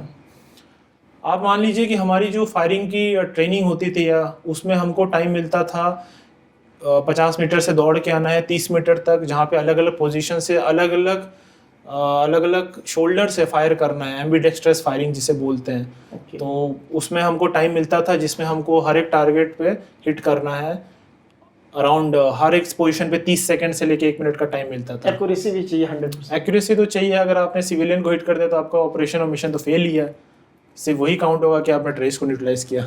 एग्जैक्टली। बिल्डिंग से भी जंप कर जाते हैं? इसके अलावा ये तो बेसिक ट्रेनिंग जैसे मैंने बता दिया। अब फर्स्ट मॉड्यूल की ट्रेनिंग होने के बाद सेकेंड मॉड्यूल ट्रेनिंग में क्या होता है, स्पेशलाइज ट्रेनिंग होती है। बिल्डिंगों से हमें स्लिदरिंग करके या हेलीकॉप्टर से स्लिदरिंग करके अगर किसी रूफटॉप पे लैंड करना है, उसके बाद रूम का इंटरवेंशन करना है। जैसे मैंने बताया ताज होटल में इतने रूम्स थे, तो हर एक रूम को खाली करना, न्यूट्रलाइज करना कि उसमें टेररिस्ट है कि नहीं है। तो इस तरह की स्पेशलाइज ट्रेनिंग्स होती हैं। एक्सप्लोसिव डिवाइसेस की ट्रेनिंग हमें दी जाती है। उसके अलावा मिक्स मार्शल आर्ट जो एक बहुत ही इंपॉर्टेंट फैसेट है आपकी फिजिकल फिटनेस के लिए। अगर गुत्थम गुत्था की लड़ाई होती है, हाथ पैर से लड़ाई होती है, तो आप कैसे न्यूट्रलाइज करोगे, तो ये सब ट्रेनिंग भी आती है उसमें। बिना गन के कितने लोगों को निपटा देंगे आप? हमारी मैं जब ट्रेनिंग में कर रहा था नेशनल सिक्योरिटी गार्ड्स की, तो मैं एक स्पेशलाइज्ड यूनिट में था, जहाँ पे हमको ऐसी ट्रेनिंग दी गई थी कि आप एक टाइम पे अगर सिचुएशन आए तो 3 से 4 लोगों को भी न्यूट्रलाइज कर सकते हो। कितने टाइम फ्रेम में? हमें जो ट्रेनिंग दी गई है उसमें ना होते हुए भी विद इन 30 सेकेंड में एक बंदे को तो न्यूट्रलाइज, 2 से 4 बंदे को न्यूट्रलाइज कर सकता हूँ, हम इस तरह की ट्रेनिंग दी गई। अगर इस कमरे में 10 से 15 लोग हों बिना हथियार के, क्या आप यहाँ से निकल सकते हैं? हाँ बिल्कुल, क्यों नहीं। एनर्जी कमांडो की ट्रेनिंग ही ऐसी होती है, क्योंकि सबसे पहले आपने 2 लोगों को न्यूट्रलाइज करते, बाकी लोग ऐसे ही डर जाएंगे। और क्या गर्दन तोड़ देंगे? गर्दन तोड़ना तो सेकेंडरी हो गया। सबसे पहले तो अपनी जान की सेफ्टी के लिए हमको ऐसी ट्रेनिंग दी गई है कि विद इन 1 मिनट एक आदमी जान से मार सकता है, ऐसी भी ट्रेनिंग मिल जाती है। हाँ, बट ये स्पेशलाइज ट्रेनिंग है, हर किसी को मिलती नहीं है, और कोई अपना घर पे इसको ट्राई ना करे, नहीं तो दिक्कत हो जाएगी। देख के लग रहा है कि आपके आसपास कोई जल्दी आएगा नहीं। नहीं राकेश जी, 10 इस कमरे में 10 लोग हैं तो 5 तो पहले ही साइड हो जाएंगे और 2-3 को ऐसे निपटा देंगे। एक्चुअल में अगर आप एक पर्सन को भी अच्छी तरह से हिट कर दे तो 9 तो वैसे ही साइड हो जाएंगे। हाँ, बस ये इसमें एडिशन करना चाहूँगा कि और साइकोलॉजी, ह्यूमन साइकोलॉजी, आपकी मेंटल टफनेस सबसे इम्पोर्टेंट है। जो आपको स्किल सिखाई गई वो सब सेकेंडरी होती है। आपने अगर ठान लिए कि जैसे एनर्जी कमांडो हो, तो आपने ठान लिया है कि अगर मैं ये मिशन ख़त्म करूँगा, इस आदमी जो भी मेरे पास थ्रेट है उसको न्यूट्रलाइज करूँगा, तो उसके बाद बाकी सब चीज़ सेकेंडरी हो जाती है। चलिए एक सिचुएशन देता हूँ आपको। इस कमरे में कोई विथ गन है, आपके पास कुछ भी नहीं है, उसको कैसे न्यूट्रलाइज करेंगे? यही जैसे मैंने बताया, स्पेशलाइज्ड ट्रेनिंग भी हमको दी जाती है न्यूट्रलाइज करने के लिए। अनआर्म्ड कॉम्बैट्स की ट्रेनिंग दी जाती है, चाहे हमें आसपास का जैसे इस तरह का सिचुएशन हो कि न्यूट्रलाइज करना हो ऐसे, तो स्पेशलाइज्ड ट्रेनिंग दी जाती है हम इस तरह से। जो आप मतलब ऐसे ही कुछ नहीं है कि मैंने आपको डेमो दिखा दिया या आपको दिखा दिया तो आप कर पाओगे, तो इसके लिए ट्रेनिंग और काफ़ी प्रैक्टिस चाहिए होती है ऐसे। तो आप अनहार्म्ड यहाँ से निकल जाएंगे? हाँ बिल्कुल, बट हाँ इसके लिए बहुत ही ज़्यादा प्रैक्टिस और ट्रेनिंग चाहिए, बॉडी भी चाहिए, फिटनेस चाहिए, मेंटल स्ट्रेंथ चाहिए। Yes, I like to add on mental strength की। राकेश जी ने बात की, सामने वाले की माइंड रीडिंग, सामने वाले का इंटेंशन आप कैसे कर सकते हैं? अगर आपके सामने टेररिस्ट है या एक पर्सन जो बैड इंटेंशन के साथ है और उसने हॉस्टेज सिचुएशन बना रखा है। एक सेकंड सिचुएशन आपको देता हूँ। Imagine a very populated mall, बहुत बिजी मॉल है, उसमें एक हॉस्टेज सिचुएशन आ गया एंड उसमें एनएसजी का क्या रोल रहेगा? हाँ, ये बता दूँ आपको, एज पार्ट ऑफ ये स्पेशलाइज्ड एक्शन ग्रुप जो हमारा है, ठीक है, इसमें हम लोग कंटिन्यूसली ट्रेनिंग करते रहते हैं जिस भी एरिया में। मैं ये बता दूँ कि इस कंट्री के एक स्पेसिफाइड एरिया में नहीं, बल्कि ऑल ओवर कंट्री में हमारे कुछ बेसेस है जहाँ से हम लोग ऑपरेट करते हैं। एग्जैक्ट लोकेशन तो डिस्क्लोज नहीं कर पाऊँगा, बट उसमें क्या है कि जो बहुत ही इंपॉर्टेंट प्लेसेस हैं, जैसे फॉर एग्जांपल दिल्ली में अगर ले लूँ, राष्ट्रपति भवन है या पार्लियामेंट हाउस है या वेरियस एम्बेसीज हैं या 5 स्टार होटल्स हैं, जहाँ पे लग रहा है कि इस तरह का हॉस्टेज सिचुएशन हो सकता है एज पर हमारा असेसमेंट ऑफ द एरिया और डेमोग्राफी, तो हम लोग उनको स्टडी करते रहते हैं और वहाँ पे कंटिन्यूसली ट्रेनिंग करते रहते हैं। मॉल्स भी है जिसमें रेलवे स्टेशन भी है, तो हमको एरिया स्टडी करते हैं और वहाँ पर ट्रेनिंग करते रहते हैं कि अगर इस तरह का सिचुएशन अगर हो गया, किस तरह हॉस्टेज सिचुएशन हो गया या टेररिस्ट सिचुएशन हो गया वहाँ पे, तो सबसे पहले तो जो स्टेट फोर्सेस है जैसे लोकल पुलिस हो गई या फिर अदर अथॉरिटीज़ होगी, एरिया को कॉर्डन ऑफ कर देगी। करने के बाद हमारा काम शुरू होगा। उसके बाद जो हम लोग स्पेशलाइज एक्शन के लिए आते हैं उसमें क्या होगा कि एंट्री पॉइंट्स कहाँ से होंगे, क्या छत से आना है या फिर बेसमेंट से जाना है, ग्राउंड से जाना है, स्टैटिक पोजीशन पे स्नाइपर्स प्लेस होंगे, फिर टीम कितनी जाएगी, उनकी अगर जिस हॉस्टेज सिचुएशन है तो अंदर कितने लोग ट्रैप्ड हैं, कितने लाइकली टेररिस्ट हो सकते हैं। तो इस तरह की ट्रेनिंग हम करते रहते हैं, एरिया असेसमेंट करते रहते हैं। ये कंटिन्यूस प्रोसेस है, सिर्फ ऐसे ही नहीं कि हम अपने एरिया के अंदर ही फिजिकल फिटनेस और फायरिंग करते रहते हैं। रियल लाइफ सिचुएशंस को हम लोग कितना अच्छी तरह और प्रैक्टिस कर सके, डील कर सके, कंटिन्यूस प्रोसेस है। तो मान लिया आपने असेसमेंट कर लिया, स्ट्रेंथ कितनी है हॉस्टेज की, उस हिसाब से आप अपनी तैयारी रखते हैं, उस हिसाब से टीम बिल्डअप होगी, उस हिसाब से टीम रेडी होकर के जाती है एंड आप पहुंच गए, आपने असेसमेंट कर लिया, तो आपका फर्स्ट एक्शन क्या रहेगा?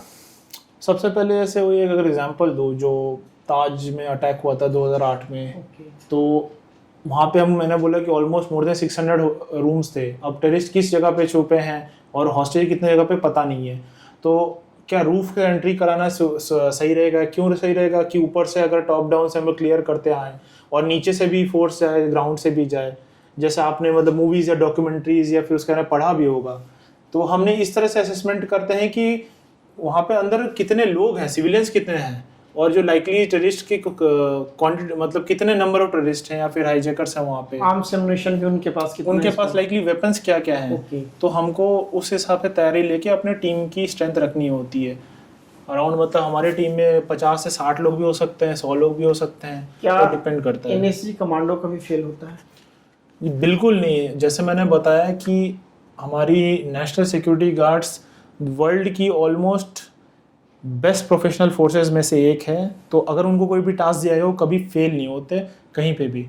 आप उनकी जितने भी पास्ट हिस्ट्री पढ़े, नॉट ओनली अगर मैं कांधार हाईजैकिंग से बात करूं, उसके बाद से सीक्वेंस ऑफ अटैक, जैसे पार्लियामेंट में अटैक हुआ तो उसको न्यूट्रलाइज करना, अक्षरधाम टेम्पल में, उसके बाद पठानकोट में, और 26/11 का तो आप पता ही है सबको, मुंबई अटैक्स के बारे में। तो जैसे जैसे मतलब आप देख सकते हो कि थ्रू आउट हिस्ट्री जो भी टास्क दिया गया हमारी फोर्स को, वो हमें पूरी तरह से 100% अकम्प्लिश किया है। ये जीरो एरर फोर्स है और किसी तरह की इसमें गलती या फिर फेलियर की गुंजाइश नहीं है। मैं जिस यूनिट का पार्ट था वो स्पेशलाइज करती है काउंटर हाईजैक सिचुएशन और काउंटर टेररिज्म ऑपरेशंस में। काउंटर हाईजैक ऑपरेशन जो है, अगर नहीं पता हो लोगों को, तो इस तरह के ऑपरेशंस होते हैं कि जैसे 99 में जब इंडियन एयरलाइंस का एयरक्राफ्ट जब हाईजैकर्स ने हाईजैक कर लिया, कांधार हाईजैक कांधार हाईजैक के नाम से जानते हैं, काफ़ी मूवीज भी बनी है उस पर। तो इस तरह का सिचुएशन को न्यूट्रलाइज करने की एक इंडिया में एकमात्र ऐसी यूनिट है जिसका मैं पार्ट था, स्काई मार्शल्स, जिसको स्काई मार्शल बोलते हैं। जैसे यूएस में कॉन्सेप्ट एयर मार्शल का, हमारे स्काई मार्शल्स है। तो मैं इस तरह के यूनिट का पार्ट था जिस तरह की ट्रेन जो स्पेशलाइज ऑपरेशन के लिए सबसे फोरमोस्ट यूनिट है। तो as part of this training of the unit हम लोग को ऐसी ट्रेनिंग जाती है जिसमें पैसेंजर प्रोफाइलिंग भी की जाती है। ओके। आप अगर नॉर्मल एयरपोर्ट में एक सिविलियन की तरह एयरपोर्ट में एंट्री करते हो तो आपको लगता है कि मैं गेट से एंट्री कर गया जहाँ पे CISF के सिक्योरिटी पर्सनल होते हैं, उसके बाद सिक्योरिटी चेक होता है और आप आगे जाके एयरक्राफ्ट में बैठते हो। लेकिन ऐसा नहीं है। फ्रॉम द मोमेंट आप जैसे एयरपोर्ट के पेरीफेरी में पहुँचते हो, विद इन 50, 100, 150 मीटर आपके ऊपर निगरानी रखी शुरू हो जाती है, स्कैनिंग शुरू हो जाती है। हाँ, सबसे पहले आपके क्लोज सर्किट कैमरास हैं जो मॉनिटर होते हैं वहाँ से। उसके बाद आप जैसे एंट्री गेट पर आए तो जिसमें कुछ चीज़ें तो हैं जो डिस्कस नहीं कर सकता, बट ऐसे है कि आपके ऊपर नज़र रखी जाती है हर एंगल से। और बॉडी लैंग्वेज आपकी स्टडी की जाती है, आपकी प्रोफाइलिंग की जाती है। और एक नॉर्मल सिविलियन इंसान है जो एक फ्लाइट में बैठने आया है, वो एक नॉर्मल इंसान की तरह, उसके किसी तरह का नर्वसनेस नहीं होगा, किसी तरह का हाव भाव नॉर्मल होंगे। लेकिन अगर किसी और मुद्दे से अगर कोई आया है, जैसे आपने बताया कोई एंटी नेशनल एलिमेंट जो जान और माल का खतरा है जिस सिविलियंस को देना चाहता है, उसके मन में हमेशा कुछ ना कुछ 1% तो डर रहेगा, unless is just suicide bomber. वो भी रहेगा तो भी 1 मिनट के लिए। तो आप ये कहना चाह रहे हैं कि आप क्लोज सर्किट कैमरा के साथ उनकी प्रोफाइलिंग एंड उनके चाल ढाल से भी आप एक हद तक एनालाइज कर सकते हैं कि उसका इंटेंशन क्या होने वाला है? डेफिनेटली जो पैसेंजर प्रोफाइलिंग होती है या पर्सनल प्रोफाइलिंग होती है, ये बहुत ही एक डिस्टिंक्ट सब्जेक्ट भी है बेसिकली, जो नॉट ओनली इंडिया में बाकी कंट्रीज में भी सिखाया जाता है। मोर ओवर, चाहे वो सेंट्रल इंटेलिजेंस एजेंसी हो या FBI हो, उसी तरह हमारे भी जो CISF की सिक्योरिटी पर्सनल है वो इस तरह की चीज़ों में ट्रेंड होते हैं। हमें भी स्पेशलाइज ट्रेनिंग दी जाती है अगर एयरक्राफ्ट में, क्योंकि हमारा काम कब शुरू होता है, जब एयरक्राफ्ट टेक ऑफ हो जाए, उसके बाद से एयरक्राफ्ट लैंड होने तक। तब हमारी पूरी रिस्पॉन्सिबिलिटी होती है safety security of passenger and flight crew. इसके फ्लाइट में बोर्ड होने से पहले जितना भी काम है वो सब जो वहाँ पे CISF के सिक्योरिटी पर्सनल उनका होता है। तो basically area of responsibility divided है। ग्राउंड पे ग्राउंड एजेंसीज करेंगी and the moment aircraft takes off तो वहाँ पे ऑन बोर्ड सिक्योरिटी ऑफिसर जो आप एक्ट करते हैं आप टेक ओवर करते हैं। Yes, definitely. तो इसी तरह के हर तरह से आपको प्रोफाइल किया जाता है, हर तरह से आपके ऊपर नज़र रखी जाती है। आपको पता भी नहीं होगा इतने लोग आप पे एक टाइम पे नज़र रखे हुए हैं। इसलिए आप सुनते हो कि बहुत सारे लोग स्मगलिंग में पकड़े जाते हैं। कैसे पकड़े जाते हैं? ऑब्वियसली एक टिप ऑफ तो होता ही है इमिग्रेशन में, बट हमारी जो सिक्योरिटी फोर्सेज है वो इतनी ज़्यादा प्रोफिशिएंट है, इन सब चीज़ों में प्रोफेशनल है कि किसी तरह का भूल चूक उनसे होना मुश्किल है। अगर इस तरह सिचुएशन भी होता है तो उसको तुरंत ही न्यूट्रलाइज किया जा सकता है फ्रॉम द एंट्री मोमेंट। एक सेंसिटिव सवाल है, इसका जवाब चाहूँगा कि आप भी कई बार उसके पार्ट रहे होंगे, तो अपने आप को हाइड कैसे कर पाते हैं आम जो पैसेंजर के बीच, और कोऑर्डिनेशन कैसे होता है आपका पायलट और क्रू के साथ? इस क्वेश्चन का आंसर देने से पहले मैं थोड़ा सा बस बैकड्रॉप देना चाहता हूँ कि जो स्पेशलाइज्ड यूनिट है हम लोग anti hijack counter hijack operation और काउंटर टेररिज्म ऑपरेशन करते हैं, इसका ओरिजिन्स क्या है। जैसा आपने बताया 99 में कांधार हाईजैकिंग के बाद जो लास्ट में हमको सबको पता होगा 3 टेररिस्ट को छोड़ना पड़ा, जिसमें रिसेंटली कोई सीरीज भी आई थी और मूवीज भी बन चुकी है। 3 टेररिस्ट को हमने छोड़ा पैसेंजर्स को रिकवर करने के लिए। उस सिचुएशन के बाद इंडियन गवर्नमेंट को लगा कि हमें एक ऐसी अलग से स्पेशलाइज्ड यूनिट भी चाहिए जो इस तरह के सिचुएशन, जो कि ना कि इंडियन सॉइल पे हो पर आउटसाइड इंडिया भी, जहाँ भी इंडिया सिटीजन्स इन्वॉल्व है, उस तरह के सिचुएशन यूटिलाइज करने अलग से एक फोर्स बननी चाहिए। तो इसीलिए कांधार हाईजैक के बाद स्पेशलाइज्ड यूनिट को बनाया गया जो इस तरह के ऑपरेशंस को कहीं भी इनसाइड विद इन इंडिया और आउटसाइड इंडिया न्यूट्रलाइज कर सके वर्ल्ड में। तो इस तरह से स्पेशलाइज्ड एक यूनिट बनाई गई जो इस तरह सिचुएशन को न्यूट्रलाइज कर सके। तो I was part of that unit. अब इसमें क्या होता है कि हमें, जैसे मैंने बताया कि till the time aircraft is ground on ground, ये जो सिक्योरिटी और सेफ्टी की जिम्मेदारी होती है ये ग्राउंड फोर्सेज जो CISF है और अदर सिक्योरिटी फोर्सेज उनकी होती है। बट जैसे ही वो टेक ऑफ हो जाता है उसमें हमारी जिम्मेदारी हो जाती है। हमारे आज के टाइम में मतलब ऑपरेशन हमेशा चलते रहते हैं जिसमें नॉर्मल सिविलियंस के साथ as a in flight security officer हम भी ट्रैवल करते हैं। अब ये ऑपरेशन एग्जैक्टली कैसे होते हैं ग्राउंड पे उसके बारे में मैं डिस्क्लोज नहीं कर सकता, but within plains cloth और भेस बदल के डिस्गाइज लेके, मेरे जो स्पेशलाइज यूनिट में ऐसे भी मतलब लोगों ने डिस्गाइज लिए हैं कि कोई इंसान लड़का है लेकिन वो लड़की बनकर ट्रैवल कर रहा है, जिसके पास प्रोटेक्शन के लिए, not only protection but operation के लिए वेपन्स और अदर इक्विपमेंट्स भी हैं। तो मतलब प्लेन्स क्लोथ में हम लोग जाते हैं एज अ नॉर्मल पैसेंजर। सिर्फ कैबिन क्रू, पायलट क्रू को पता होता है कि हम कहाँ हैं, है कि नहीं है। हो सकता है आपके साथ हो सकता है आपके साथ नहीं हो, बट हमें ऊपर से जब ऑर्डर आता है कि ये सेंसिटिव एरिया है, इस सेंसिटिव फ्लाइट्स है, तो उसमें हम कवर करते हैं। Not only with in India but outside India भी कुछ लोकेशन है जहाँ पे हम लोग रहते हैं। तो भेस बदल के डिस्गाइज लेके हम लोग एज अ प्लेन्स क्लोथ में आपके साथ जाते हैं कि किसी तरह का भी अगर सिचुएशन होता है तो फर्स्ट लाइन ऑफ डिफेंस हवा में ही सबसे पहले न्यूट्रलाइज कर सकें। यस। तो राकेश जी, नेक्स्ट टाइम हम फ्लाइट में बैठे तो आसपास देख के बैठे। जैसा बताया ना, मैं तो ये चीज जरूर इंश्योर करूंगा कि अगर डोले मसल्स हो तो लड़की नहीं हो सकती है। कोई नहीं, लड़की नहीं बन के आएंगे तो कुछ और बन के आएंगे कि आप लोग पता नहीं चलेगा। And continuing with the podcast, tell us about a day during your NSG training जिस दिन आपको लगा कि आज नहीं हो पाएगा। वैसे जैसे मैंने बताया मेंटल टफनेस की वजह से ऐसा लगता तो नहीं है, बट कभी कभी लगता है जैसे आप 4 फ्लोर 5 फ्लोर की बिल्डिंग के ऊपर से रस्सी से लटक के अगर किसी बैल्कनी पे जाना था ऊपर से देखते हो तो वो बहुत ज़्यादा टफ लगता है, क्योंकि ऊंचाई से तो हमेशा किसी को डर लगता है। जो बोलता है जिसको नहीं लगता तो सुपरमैन ही है। तो एक मोमेंट के लिए लगता है, लेकिन जैसे मैंने बताया कि ट्रेनिंग हमको इस तरह से दी जाती है, एक बार एक आदमी करता है तो फिर दोबारा वो करने का हो जाता है। आपको कभी डर लगा? कभी ऐसे डर तो लगा इसी दौरान, मतलब डर तो एग्जैक्टली नहीं, बट हाँ इसी दौरान मैं वही इंटरेस्टिंग चीज़ ये है कि जैसे इंजरी होने का काफ़ी डर रहता है। तो मेरा भी NSG कमांडो के ड्यूरेशन में एक इंजरी हो गई थी ऐसी। मैं बस ट्रेनिंग एक्टिविटी कर रहा था, 4 माली की बिल्डिंग से बैल्कनी जो होती है 2nd फ्लोर पे हमको एंट्री करना था, रूम इंटरवेंशन ड्रिल होती है। तो ड्यूरिंग दैट ट्रेनिंग ही मेरा रोप से करते हुए मेरे को मसल टेयर हो गया था चेस्ट में, and for that I had to undergo surgery also. तो चोट वगैरह लगती रहती है, it is a part of that.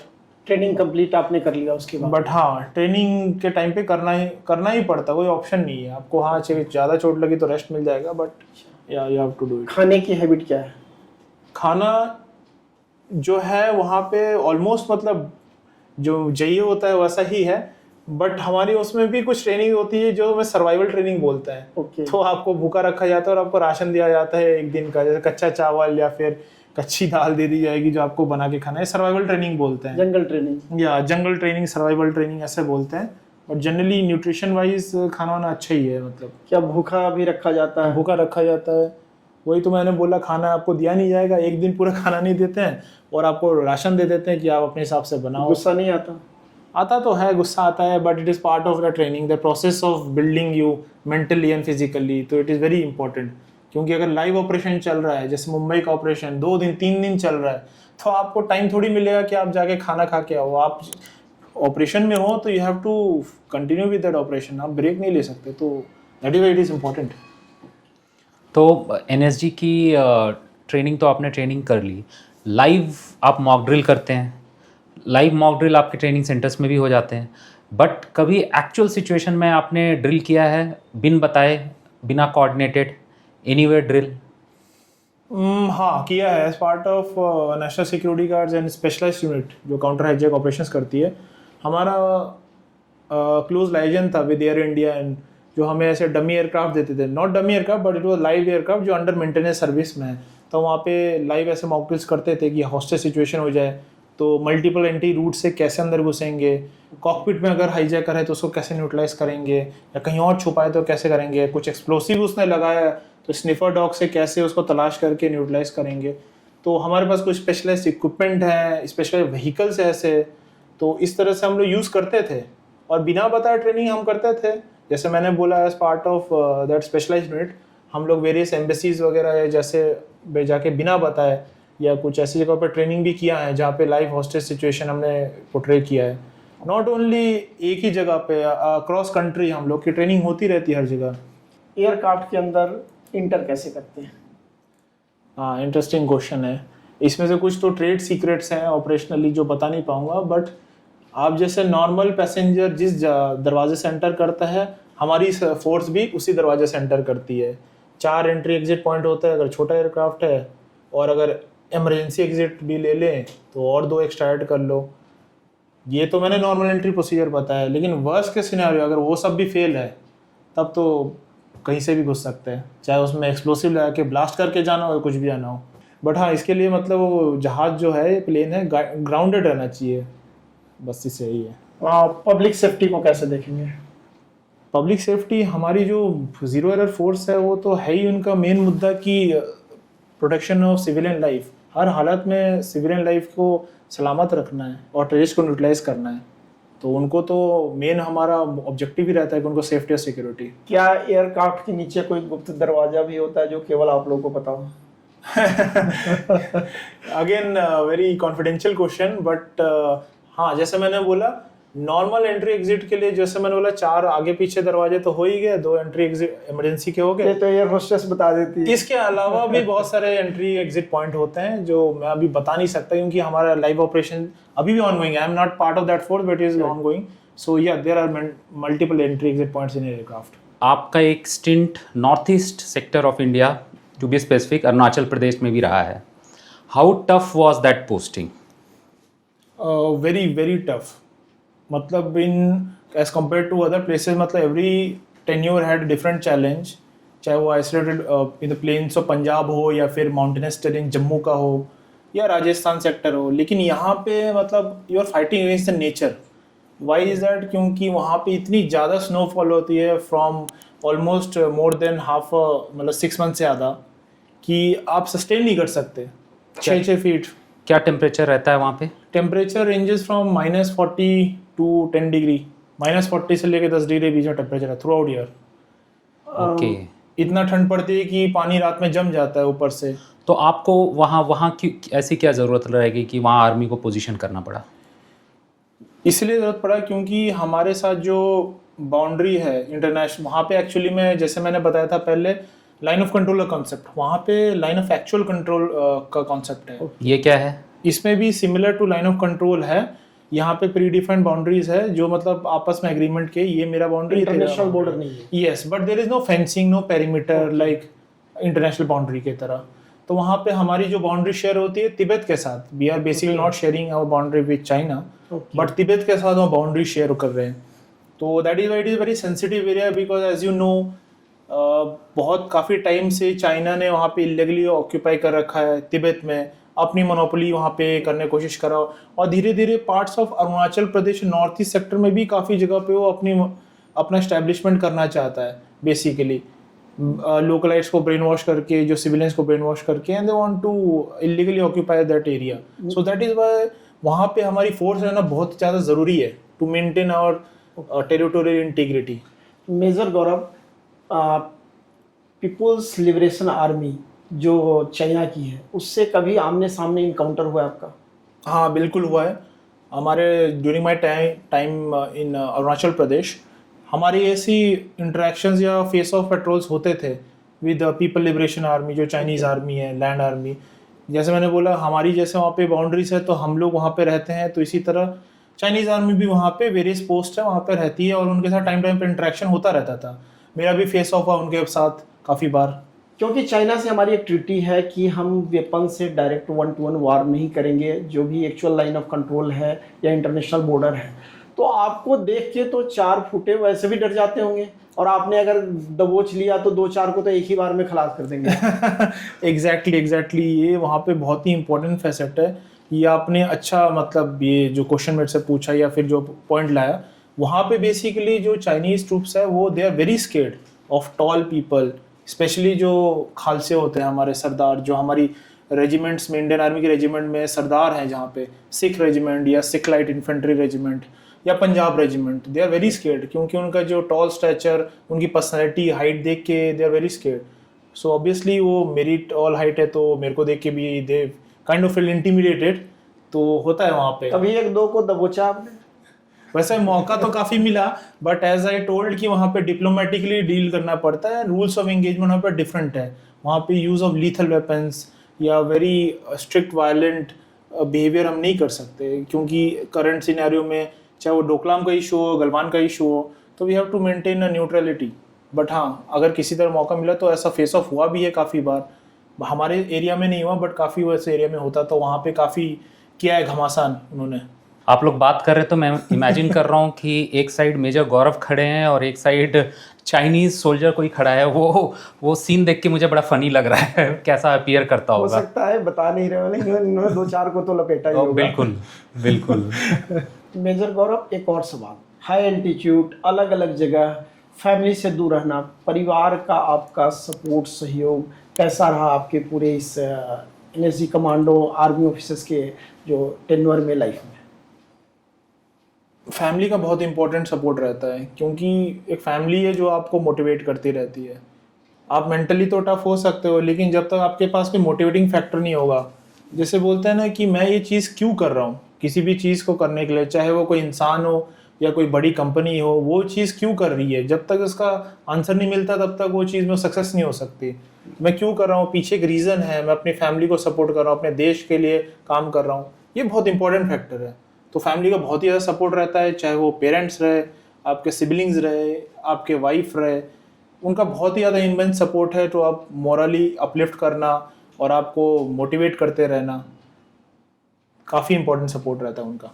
Major Gaurav, during your last phase of your career, you were deployed in the Gujarat, and the highlight of your posting was the flood relief operation.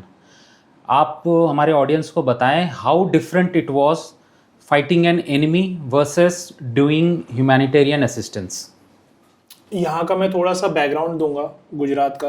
Arunachal से हम लोग गुजरात में, और गुजरात का weather इतना ख़राब है, वहाँ पे इतना ह्यूमिड वेदर है, क्योंकि हम लोग जिस जगह पे थे क्लोज टू सी था, द स्पेसिफिक प्लेस है जामनगर। मतलब ऑडियंस जानती होगी, जामनगर में एशिया की हमारी लार्जेस्ट रिफाइनरी है रिलायंस की। तो हम उस जगह पे थे और इतना ज़्यादा ह्यूमिड वेदर है वहाँ पे, हमको एक्लिमेटाइज होने में ही ऑलमोस्ट 3 महीने का टाइम लग गया। ठीक है, उस दौरान में हम वहाँ पे जाने के बाद जो इनिशियल ट्रेनिंग होती है, एरिया फेमरेशन, हमारा एरिया था कहीं राजस्थान के बॉर्डर के पास, तो वहाँ से जाना, वहाँ पे एरिया को पहचानना, वहाँ पे जो अपना बेसिक काम है, मुद्दा है, लड़ाई के लिए तैयार है ना आर्मी को, वो करना होता था। तो काफ़ी मुश्किल था शुरू के टाइम में। और इसी दौरान जैसे आप जानते हो कि वहाँ पे, तो इसी ट्रेनिंग के दौरान हमने क्या, हर बार हर साल हम गुजरात में देखते हैं कि वो जो एरिया है द्वारका, जामनगर और उसका एरिया काफ़ी फ्लड प्रोन है, क्योंकि वहाँ पे सर क्रीक का एरिया है, भुज का जो एरिया है वो काफ़ी बैक वाटर से फ्लडेड हो जाता है। तो हर बार मानसून में वहाँ पे बहुत ही हेवी रेन में फ्लडेड हो जाता है। इसी तरह से 2024 में भी वहाँ पे जब गुजरात फ्लड्स आए थे, तो इस फ्लड्स के लिए मतलब इस फ्लड्स ऑपरेशन के रिलीफ एफर्ट के लिए हमने किस तरह से तैयारी की। 2023 में वहाँ पे जाने के बाद हमने एक टीम बनाई। टीम में जैसे 3 से 4 टीम बनाई, 60 से 70 इंडिविजुअल्स की ट्रिप्स रहते हैं, जिसमें मेडिकल सपोर्ट, इंजीनियर सपोर्ट भी रहता है।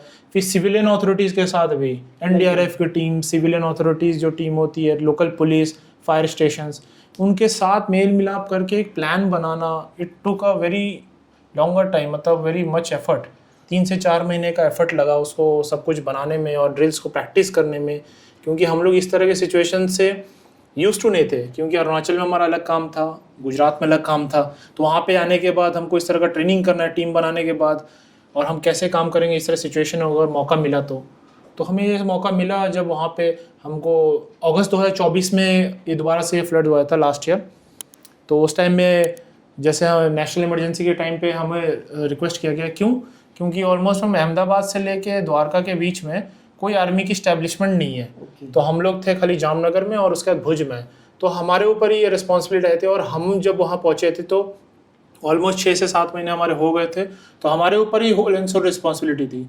तो मेरे साथ और भी बाकी ऑफिसर थे और भी ऐसी 3-4 टीमें थी जो लॉन्च हुई। मैं कहीं राजकोट में गया था, कोई द्वारका में गया, कोई टीम लेके, कोई जामनगर में। तो इस तरह से फ्लड रिलीफ हमने किया। एनडीआरएफ के साथ हमने लाइजन करके, इनफैक्ट इंडियन एयरफोर्स के साथ भी सिविलियंस को 1000 से ज़्यादा जान ऑलमोस्ट मतलब आप बोल सकते हो कि 1000 से ज़्यादा लोगों को इवैक्यूएट किया जो लो फ्लड रिलेटेड एरियाज़ हैं और ज़्यादा हेवीली हिट एरियाज थे। गुजरात के न्यूज़ में भी आया था आपके नाम के साथ, आपका इंटरव्यू भी आया था। हाँ, तो लोकल न्यूज़ चैनल में। बट ये आर्मी का प्रेजेंस यहाँ पे बहुत इंपॉर्टेंट है, क्योंकि लोगों को एक विश्वास आता है कि यहाँ पे आर्मी है तो वी आर सेफ नाउ। तो इसी दौरान गुजरात में द्वारका और भुज में काफ़ी करेक्शन, ये द्वारका और जामनगर में काफ़ी ज़्यादा ही फ्लड से अफेक्टेड था। तो हमारे यूनिट के काफ़ी लोगों ने उनको इवैक्यूएट किया और सेफ जगह पे लाया, उनको शेल्टर प्रोवाइड किया till the time normal situation नहीं होगी। Even CM of Gujarat also visited हमारे जहाँ पे रिलीफ एफर्ट चल रहे थे द्वारका में। तो काफ़ी इंटेंस था और हमारी ट्रेनिंग हुई नहीं, इस तरह से कर पाए हम ग्राउंड पे, जब ज़रूरत पड़ी तो कर पाए। तो काफ़ी फ्रूटफुल था एक्सपीरियंस। सो मेरा क्वेश्चन अभी भी वही है, what was more satisfying, facing PLA और पाकिस्तानी आर्मी और saving lives of our own man? Last मेरा जो एक्सपीरियंस था saving lives of civilian was very much more fruitful as compare to enemy aggression, क्योंकि ये तो फौजी का काम है बाहर की दुश्मनों से देश की सुरक्षा करना। तो बट हम अपने किसी एक्चुअल में किसी लोगों के काम आ पाए कि वहाँ पे जिनको ज़रूरत थी तब यूज़ उनको हेल्प पहुँचा पाए और किसी तरह रिलीफ एफर्ट दे पाए। It was very fruitful. Yeah so nice of you. I mean major Gaurav, अभी तक तो आपने सभी सवालों के जवाब दिए हैं। अब हम और विंग कमांडर विनीत मिश्रा आपके ऊपर फायर करने वाले हैं। हमारा नया है रैपिड फायर राउंड। मेजर गौरव, देशभक्ति आपके लिए क्या है? Country first. 2015 के मेजर गौरव में एक चीज़ चेंज करने का मौका मिले, क्या करोगे? I will do it again with more motivation. Major Gaurav के सामने दुश्मन हो और हाथ में चाय हो, क्या करेंगे आप? चाय पीते पीते दुश्मन को ठोकूंगा। देश सेवा एक जुनून है या जिम्मेदारी? एक जिम्मेदारी। आपका सबसे पसंदीदा हथियार? AK-47। Army made you a better person और a tough person? Better and tough, both. Yes. अगर सेना में नहीं होते तो क्या करते आज? सोचा ही नहीं है, बचपन से सपना था। युवाओं के लिए एक लाइन का संदेश? Believe in yourself. एक फौजी के पास सबसे ताकतवर चीज क्या होती है? उसका स्ट्रॉन्ग माइंडसेट। एक सपना जो अभी भी अधूरा है? पाकिस्तान में घुस के दुश्मन को मारना। किसी भी मिशन पे जाने से पहले मेजर गौरव के दिमाग में क्या चलता है?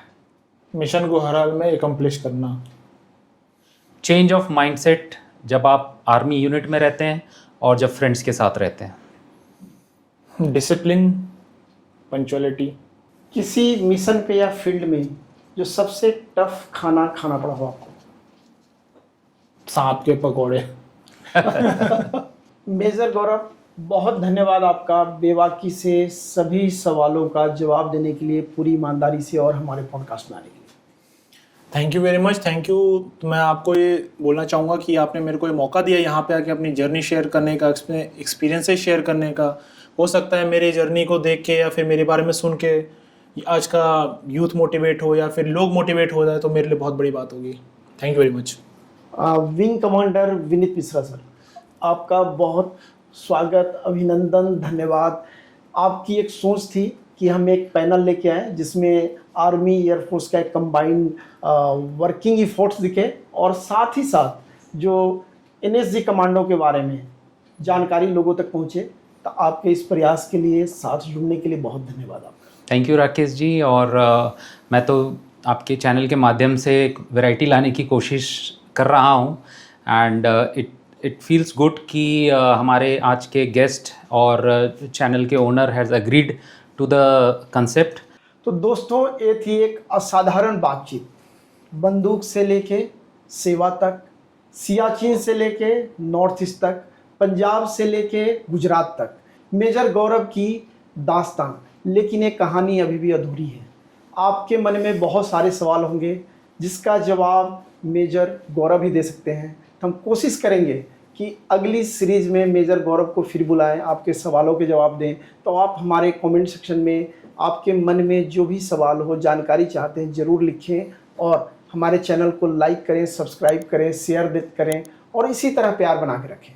एक बार पुनः साथ जुड़ने के लिए आपका बहुत धन्यवाद। जय हिंद, जय भारत।